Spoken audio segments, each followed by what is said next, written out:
Hello, you're listening to Wee Ood, a Doctor Who watch-along podcast. My name is Ben. Today I'm joined, as always, by Cam. How you doing today, Cam?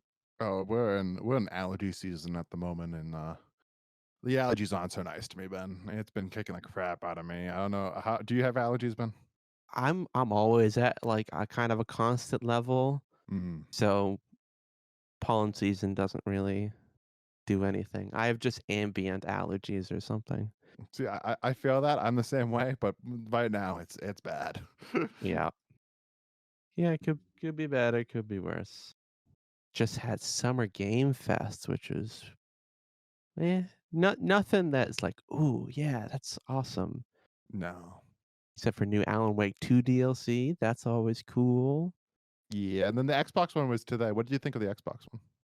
The new Doom looks kinda cool. It does. It looks very I cool. need to play the last 2 still. You haven't played Doom 2016 or Doom Eternal? I started 2016. I played, like, probably, like, 4 hours, and it's Mm. good. I just need to get back to it. I do too. I have not beat Eternal. Story of my life.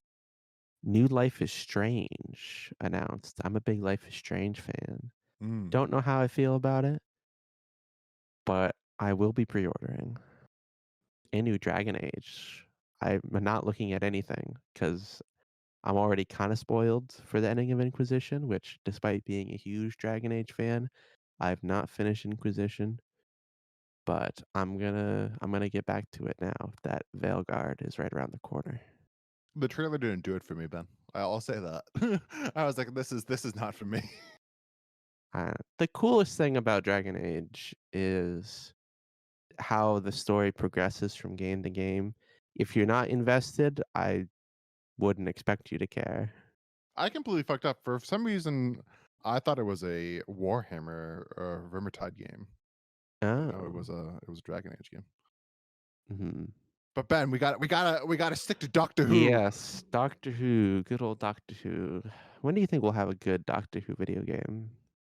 Well, some people say we did because we got the dimensions in time level that people really love. I have seen a video essay or 2 about that. Not dimensions in time. No, Lego Dimensions is what I meant to say. Yeah, I know what you mean. But just in case the viewer didn't, the Lego Dimensions game, people love that Doctor Who level, which I always wanted to play, but I never wanted to spend the money on Lego Dimensions. And I kind of Yeah. regret not getting it when it was like $5 in the like I remember seeing like them at like Five Below where it Mhm. was like $5. And I wish I got it then and got the Doctor Who Lego like But pack, no, yeah. but like There was I was dumb. a point where it started off full price, and then it was dirt cheap because nobody wanted it, and now they're not making it, so it's a collector's item, so all you can probably only find it for a lot of money on eBay. Yeah. Maybe one day they'll do like the Disney Infinity games. You can just buy those on Steam, and they have like a simulated pad with simulated characters. The problem with that is that Disney is just Disney. Lego Dimensions, it's like dozens Oh, of they would have properties. to like probably relicense everything. Yeah, but it's never gonna happen. That game's dead. Damn. Oh well. And then once we get there, we'll play the adventure games. Oh yeah. As the completionist, I hope to do a review series of all the Doctor Who games as we come to them. Starting with, of course, Doctor Who: The First Adventure for the BBC Micro, which is really good. Really, really good. But we're kind of at a low point right now in terms of Doctor Who video games. Nothing. We got a couple during the Jodie Whittaker run, but Yeah, nothing so far for Shooty. just the NFT one. We don't talk about that. Damn. Planet of the Daleks. Let's talk about that. So, Planet of the Daleks is the fourth serial of season 10, originally broadcast between the 7th of April and the 12th of May, 1973. A little synopsis for you. After being gravely wounded by the Master in the previous story, Frontier in Space, the Time Lords send the TARDIS to Spyridon, while the Doctor heals Joe explores outside, encountering two familiar races. The Thals, who haven't been seen since the Daleks way back in 1963, and the Daleks, of course, who are on Spyridon building a invasion force. This was written by Terry Nation, creator of the Daleks. His first role on the show since he wrote the first half of the Daleks master plan, and directed by David Maloney, who did the War Games, the Crotons, and the Mind Robber. Produced, of course, by Barry Letts, and music by Dudley Simpson. Of course, this same duo will team up again. Or in terms of duo, I mean Terry Nation and David Maloney will team up again to do Genesis of the Daleks in 2 seasons from now. I see. A much better episode of Doctor Who. But So Cam, what did you think of I almost said just the Daleks. Wonder why that is. What did you think of Planet of the Daleks, Cam? I was not the biggest fan. I thought that the story did not add anything new to the Daleks mythology.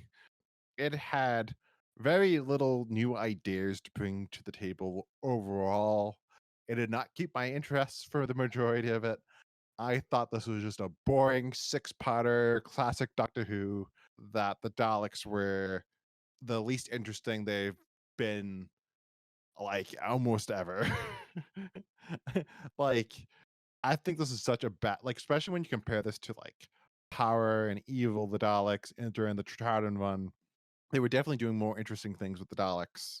And then with Day, they just weren't used at all. But Yeah, that story, I would say, is still very interesting overall.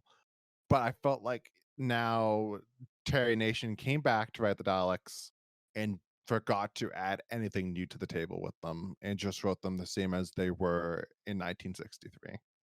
yeah, What do you think, Ben? yeah. I would echo a lot of that. I think I liked it more than Day of the Daleks. It's much more of a traditional story where they're actively involved, not just secretive puppeteers behind the scene. But it's pretty much just like a remix of the Daleks. I made a list of like beat by beat how similar it is. Like the overall story is very similar, and a lot of like very specific things that they do are very similar or exactly the same, which is kind of a shame. Oh, yeah. Trout and era Dalek stories is definitely way more interesting, way more going on than this one or the other Dalek story of Pertwee's drone, really, which is kind of disappointing. Because they're just kind of just there and boring. They're not scary at all, which is never good to say about the Daleks in a story. Yeah, And they're very I think a big complaint with this one in particular, and I think Death has the same issue. What I've heard about, that's the next one. yeah, they're very easily defeatable. Like they don't take a weapon or a gun. It's just like, oh, just you have like three guys who could take care of these two Daleks Yeah. easily. Yeah, as long as you come at them from behind or the side, you can just kind of hold on to them and they can't do anything. It's a shame because when you go to like the Daleks, they are scary and menacing and frightening. It's just all lacking in this story, in my opinion. I think part of it is despite there being an army of 10,000 Daleks, you only ever see like one or two at a time, Yeah. which you can handle. Like you said, three guys can handle one Dalek easily. Do want to give them a shout out though. This one we got voice skeleton back to voice the Daleks, and then we also got the new Terrence Sticks and Barry Lett's favorite actor David Wisher. Michael Wisher? Michael Wisher. Sorry, yeah, oh god, that was bad, Ben. But their favorite actor Michael Wisher to voice the Daleks as well, and I think their Dalek voices in this is a much bigger improvement over Oh yeah. the original Daleks and Day of the Daleks, and they're great sounding. I thought the Daleks sounded great this episode. Oh yeah. Much better. And in the Frontier in Space, they jumped in at the end of the story You said the voices didn't sound quite right, like the Yeah, electronic-y. I think that one didn't have as much of the You think they fixed it ringleader. for this? I don't. I think they did. I might be just. I'm as high as a kite, but in my opinion, I think these sounded like proper Daleks. Yeah. Also, probably helped that that one was like not in the studio, and this one was in the studio for majority of it, which we definitely have to discuss. Yeah. What did you think of the Spyridon set? I think that under another director, this story would have been even worse. But David Maloney is often regarded as being one of the greatest directors in classic Doctor Who. He does such a great job of making the alien planet sets actually believable, quote unquote. Oh, yeah. Like they look really good in terms of when you compare them to a lot of other 1970s Doctor Who sets like this. Yeah, absolutely. There are times where like, "Oh, this is absolutely a set." But yeah, he uses it really well. It doesn't always stand out in my mind as it always looks a little fake, but the I was able to suspend my disbelief. A lot of CSO in this too. But I think what really helps with this story is the lighting. The lighting is not like extremely overlit. David Maloney does a pretty good job creating a little bit more contrast to the lighting that makes it a little bit more believable. Mhm. And even like you said, like we, I guess since what you said, we can segue into the CSO, the Spyrodon like CSO work. Even that looked pretty Like good. the natives, Yeah, that like when we got a little bit of like the like in like part two, we got like a little bit of like a like they're invisible, so they just have like floating bowls and like yeah, like that stuff. That stuff all looked pretty good. Didn't look like really bad CSO work that we see a lot in classic Doctor Who in this too era. bad they couldn't do more of that. Yeah, Like the having them like be truly invisible. After that, like but aside from the one Spiridon, I can't think of the guy's name. The rest they just wear purple cloaks. yeah. They skinned poor Grimace. But talking about purple, I do gotta give a shout out to John Pertwee's drip in this episode. I love the purple jacket in this episode. It looks Mhm. so good in my opinion. This is one of his best looks. What did you think of his purple jacket in this episode? Oh yeah. It's definitely cool looking. He knows how to dress. And I don't know if you know this, but this is the one that Mark Gatiss, the writer, Yeah, yeah. he owns this jacket in particular, and this is the one that we have the picture of Peter Capaldi wearing it, and it looks so good on Peter because it reminds me so much of like Peter wears like a velvet jacket, and it looks very much like that. Oh yeah. Capaldi seems like he could pull off a lot of John's outfit. Oh yeah, Like be a impersonator almost. definitely. And you can see it, you even see it in his costume a little bit that it's a little bit Pertwee inspired because this would have been one of his doctors. I mean, definitely the purple jacket works a lot with the jungle background. I think it pops very well in my opinion. Yes, definitely does. What to talk about next? What did you think of the Thalls this episode? Their return after being not in any Dalek story since the Dalek. We finally know what happened to him. See, it's weird, right? Because not to go too much into spoilers. I don't know how much you know of the Genesis of the Daleks. I know that Davros is a guy who made the Daleks. That's it. And that maybe what the Thal's explanation of the origin of the Daleks isn't accurate? Of the dolls, the doll race? Yeah. Basically, Genesis of the Daleks just retcons all of the Daleks and retcons this story in a way. So I think of the Thals, I think of the Thals and Genesis of the Daleks. So I have to remember the Daleks, I mean, the Thals in the Daleks. And the last time I watched the Daleks was in the Daleks in color. And I don't remember them at all in the Daleks in color, except for they were there. Then the story just ended because it just goes by so fucking quickly. Yeah. But like in that they were basically like woods people. Yeah, they're pacifists. But in it, they learn that sometimes they need to fight for what's theirs. Like a pacifist Aryan people. But not, people that would, not like, at that time, you would not imagine those people would develop space travel.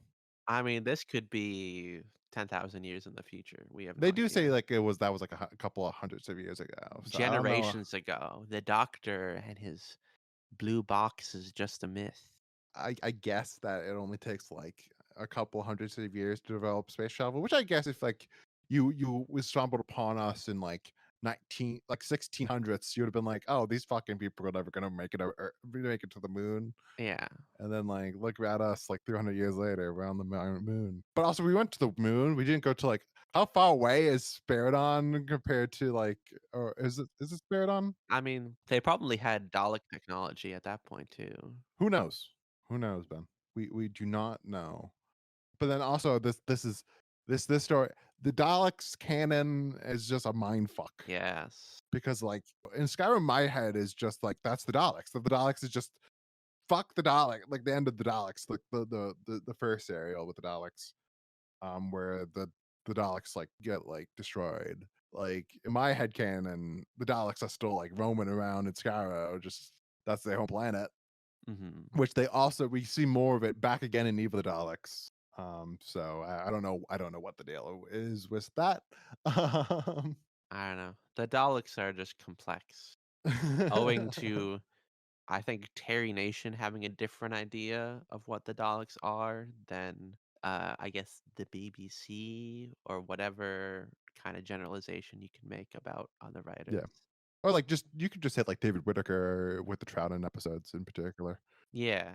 But then the problem is also, like I said, Genesis of the Daleks is also just a retcon of all the Dalek history before that point. So it's just like even he himself didn't, even himself just pressed the reset switch on the Dalek history. Yeah, it makes sense. Like just recently read the Daleks comic series from the 60s that was printed in TV Century 21, which has a totally different origin of the Daleks compared to the Daleks, and I'm assuming most likely Genesis of the Daleks, Oh yeah, where they're like blue alien guys, and the Thals are not even part of things. No war, I guess. I don't know. Weird humanoid Dalek. I don't know. It's so weird with like watching the story and just being like, no, that's not the Thal's peaceful. Oh yeah, they like threaten each other.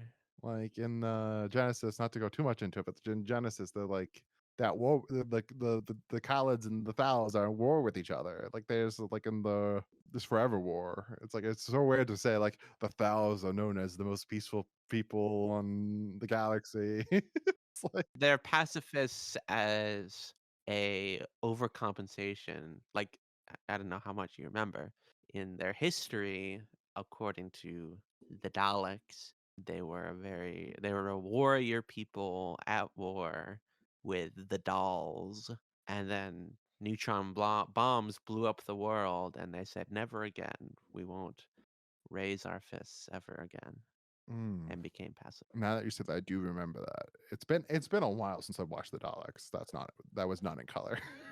Hmm. But I don't know. It's still just weird in my head canon to ever think of the thousands piece. So what to talk about next?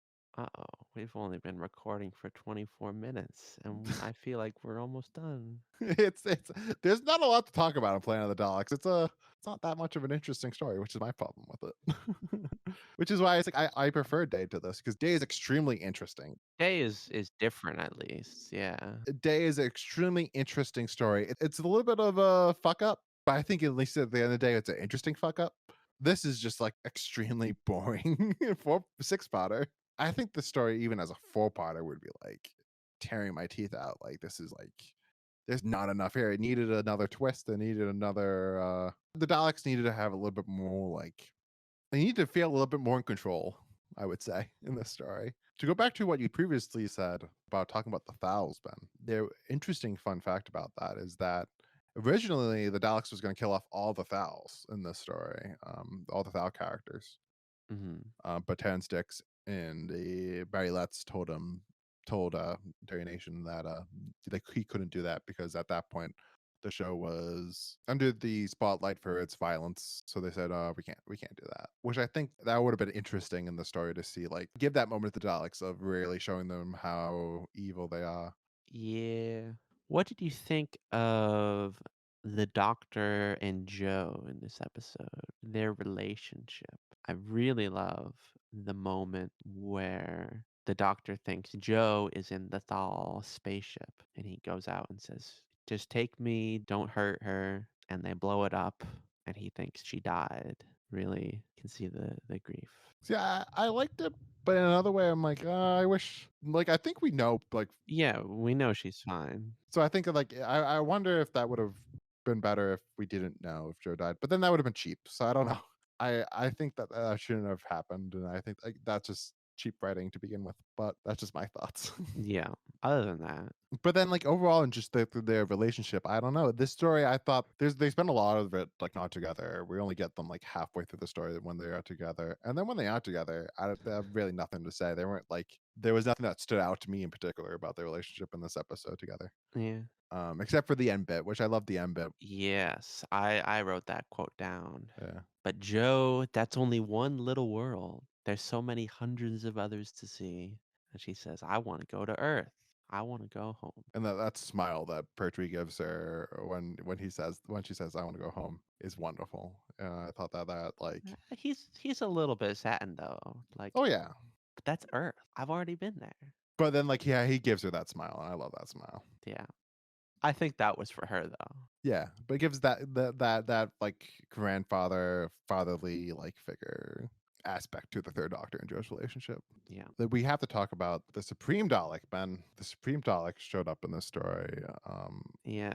I was shocked to find out he only showed up like the last 15 minutes of the last part of the episode. Like it's really late. Did you know, Ben, that that was a prop from the Dalek Invasion of Earth movie? I did not. So that was Terry Nation's own Dalek Invasion of Earth prop. He was given 4 Daleks after the movie was filmed, and they made it into the Supreme Dalek, which was the Go Dalek from the film. This could be told because of the rivets, because fans are really sad and can tell that from the rivets in the Yeah. film. But I think the design it's wonderful. It's one of the great Dalek designs in the classic show. Yeah. Anything more to say about the Supreme Dalek, Ben? The gold is a cool design. That's about it. I don't really have any other thoughts. I don't like that the eye stalk glows when he talks as well. I think that's very weird. That was a little weird. But also, another fun fact about the Supreme Dalek is that it was a response to the Emperor Dalek, which Terry Nation did not like. So that's why they mentioned at some point like the Supreme Dalek. From Evil of the Dalek? Yeah, because again, that's David Whitaker that wrote that. So Terry Nation introduced the Supreme Dalek, and he mentions the Council at some point, Mhm. which makes it more that Daleks aren't just ruled by. They're not an oligarchy, as David Whitaker thought. No, they're democratic, of course. I don't know. I kind of think it makes more sense that the Dalek Emperor exists. But I don't know. Yeah. I mean, there always have been kind of like fascist stand-ins. Yeah. They don't seem like somewhat thing that would have a council. No, they would have one big guy. One big guy. If that be the Dalek Emperor or Davros. But then we have left Ben to talk about. Did we talk about the Spartans yet? We kind of did. A little bit. The CSO work, and then we got like the purple the purple fucks. Yeah. It's an interesting idea, but it's not used in this serial, in my opinion, enough to warrant it. Yeah, it's there's a lot that I feel like this is lacking. What do you think could be done to improve it?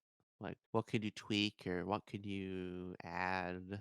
I think personally, you get rid of the fouls and you go more in depth into the Spartan like people and like their civilization, and then you have it be more of an uprising from their perspective, and have it be more of that story and the Daleks oppressing them, Yeah, going more into that. I think that would have made the story more interesting than just having it be the Thals and being that these is a good people that idea. didn't really have because like I said, the Daleks don't really have any agency in the story. Having them be more like these oppressors, having the oppression of these people be more core to the story, I think would have improved the story. Yeah, have it be.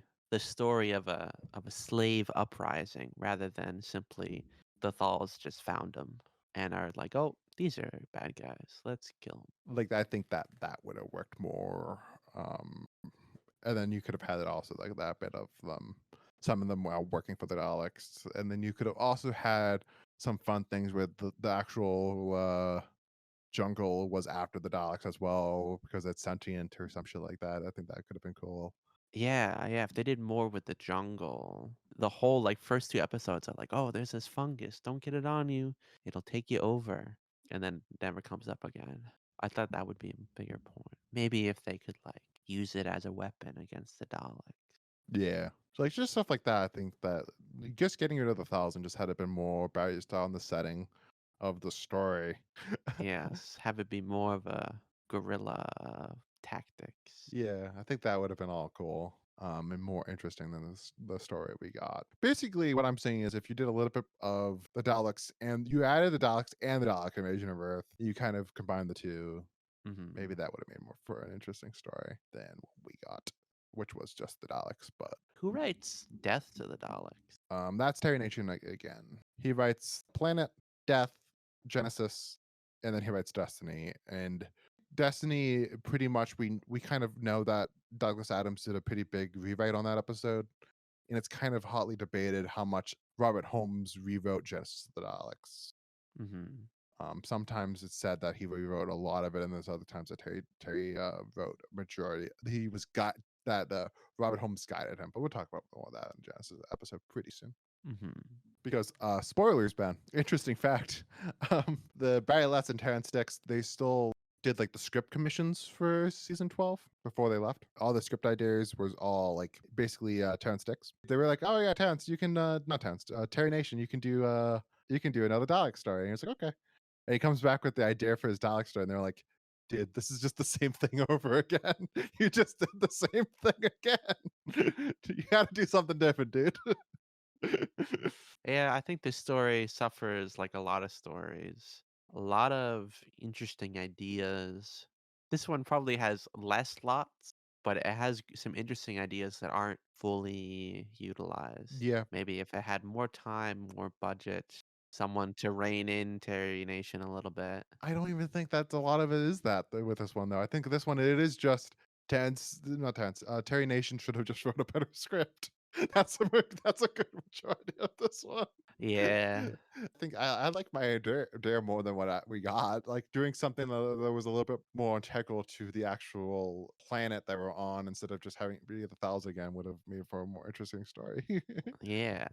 Make it so that there's a reason why we're on Spiriton and not like I thought at first, like, oh, this is just Skaro that has been, re-inhabited by plant life. Yeah, And it isn't, but there isn't really any reason why it couldn't be. no. I think that might be it for general discussions of Planet of the Daleks. Yeah. One last fun fact I gotta throw in there, Ben. Is one there's a point that this was named Destination of the Daleks. I mean Destination Daleks. Hmm. And then the other one is that David Bowie visited the set during this serial. Oh. One thing I found that was interesting too is Terry Nation hadn't worked on Doctor Who since the Daleks Master Plan, and that's when there were still episode titles. So for his script, for each episode, he gave a title. Those would be Destinus, which was his original name for Spiriton, Mission Survival, Pursued, Escape or Die, The Day Before Eternity, and Victory. Day Before Eternity is a great fucking title. That is a great fucking title. Like, damn, I'm shocked that nobody has used that. Big Finish, get on that. Yeah. Box it in the making. I wonder why they decided to move away from named episodes and go to just part one, part two, part three. Less work. I mean, not that much less, surely. Well, like you have to think it takes at least like an hour to come up with a name. Because it's just the script editor and the writer just like pitching back and forth. Damn, The Day Before Eternity is a great title. We need to see one of these new writers needs to get on that. Shudigawa season 2, The Day Before Eternity. That could be like even a cool like regeneration story kind of title. Get on it, Russell. I know you're listening to this. Get on it for sure. Anything else we want to talk about, or should we just move right along to cliffhangers? I think it's time for cliffhangers, man. Because Alrighty. I I've said enough about Planet of the Daleks. Alrighty. The first one is the doctor sprays some can thing on the air, revealing there's an invisible Dalek. Ooh. Which also I was imagining, oh, we're gonna get some more visible Daleks this episode. Nope, that's the only one. Yeah, that isn't even a like they talk about it later. Like the Dalek Supreme's like, how is it working? And like, oh yeah, we can do invisible Daleks for 3 work cycles. Wonderful. But we don't ever see them. Ran out of money, I guess. Oh yeah. Second one is the scope of the Dalek army is revealed. They intercept a communication that there are 10,000 Daleks on Spyridon. Which is a weird one because it's just like a dialogue cliffhanger, which is always interesting for classic Doctor Who. A lot of it is just like, Yeah. oh my god, they're gonna get shot. That's a majority of the cliffhangers. Let's be honest. Yeah. But 10,000 Daleks, which are all little itty bitty. The third one is they're in the refrigeration unit trying to make jury rig a hot air balloon, and they're just too heavy. And in the next story, they're not too heavy. Nothing has changed. It was not a factor at all. The fourth one of the Thals, I don't know and I don't care what his name was, is taken prisoner by the Daleks. But at the same time, like the group was like the doc and the group were like they saw like all those like eyeballs. Oh yeah, that's true too. And the fifth one, they're sneaking into the Dalek base with the purple Spyridon cloaks, and the Daleks discover them, and they sound the alarm. Yay. The best one's the Yeah, first one. yeah, definitely, no question. Yeah. Alrighty, how would you rank this episode, Kim? So I was looking at the rankings already, and my quick thing is like the mutants. I think I enjoyed the mutants actually a bit more than Planet of the Daleks. So I'm going 6.9. Mm, That's my ranking. I think I liked it more than the mutants. Did I like it more than Doctor Who and the Silurians? Nah, I'll give it a 7. See, you rated Doctor Who and the Silurians too low. That was an issue that you had. Come on, him curing the disease, man, was great. The first couple of parts are great too. It's a lot of good shit in Doctor Who and the Yeah, it's still not my favorite.